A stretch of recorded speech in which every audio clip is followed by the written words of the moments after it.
ഇതിന് ഇത്രയും ടേസ്റ്റ് ഉണ്ടാകുമെന്ന് വിചാരിച്ചില്ല കേട്ടോ. ഇന്ന് നമുക്ക് ബൂസ്റ്റ് കൊണ്ട് നല്ലൊരു വായിലിട്ട് അലിഞ്ഞു പോകുന്ന പുഡിംഗ് ഉണ്ടാക്കിയെടുത്താലോ. അതിനായിട്ട് ആദ്യം തന്നെ ഒരു ബൗളിലേക്ക് 10 ഗ്രാം ചൈന ഗ്രാസ് ഇട്ടിട്ട് അതിലേക്ക് ഒരു 1.5 ഗ്ലാസ് വെള്ളം ഒഴിച്ചിട്ടൊന്ന് മെൽറ്റാക്കാൻ വെക്കാം. ഇനി ഒരു പാത്രം എടുക്കുക, അതിലേക്ക് ഒരു പാക്കറ്റ് പാൽ ഒഴിച്ചു കൊടുക്കുക കേട്ടോ. ഇതിലേക്ക് വെള്ളമൊന്നും ആഡ് ചെയ്യണ്ട.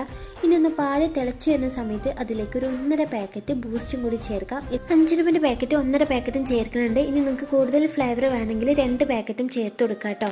ഇനി നമ്മൾ നേരത്തെ മെൽറ്റ് ചെയ്യാൻ വെച്ച ചൈന ഗ്രാസ് വേറൊരു പാത്രത്തിലേക്ക് വെച്ചിട്ട് നല്ലോണം ഒന്ന് മെൽറ്റ് ചെയ്തെടുക്കാം. ഇതേപോലെ ഒന്ന് മെൽറ്റായി വരണം കേട്ടോ. ആ ഒരു ടൈമിൽ നമുക്ക് ഇതിന് വേണ്ട പാകത്തിനുള്ള പഞ്ചസാരയും കൂടി ഒന്ന് ചേർത്ത് കൊടുക്കാം. ഇനി ഇതിലേക്ക് നമ്മൾ മെൽറ്റ് ചെയ്ത ചൈന ഗ്രാസും കൂടി ഒഴിച്ചിട്ട് കൈ വിടാതെ നല്ലോണം ഒന്ന് മിക്സ് ആക്കി എടുക്കാം കേട്ടോ. അതിൻ്റെ കട്ടകളൊന്നും ഇല്ലാതെ.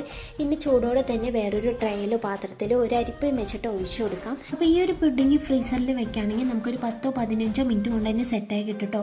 സെറ്റായി വരുമ്പോൾ ഇതിൻ്റെ മുകളിലോട്ട് ലാസ്റ്റ് കുറച്ച് കാഷ്യും ബദാമും കൂടി കട്ട് ചെയ്തും കൂടി ചേർക്കുന്നുണ്ട്. അപ്പോൾ ഇത്രയുള്ള സിമ്പിൾ പുഡിംഗ് ആണ്. നല്ല ടേസ്റ്റ്.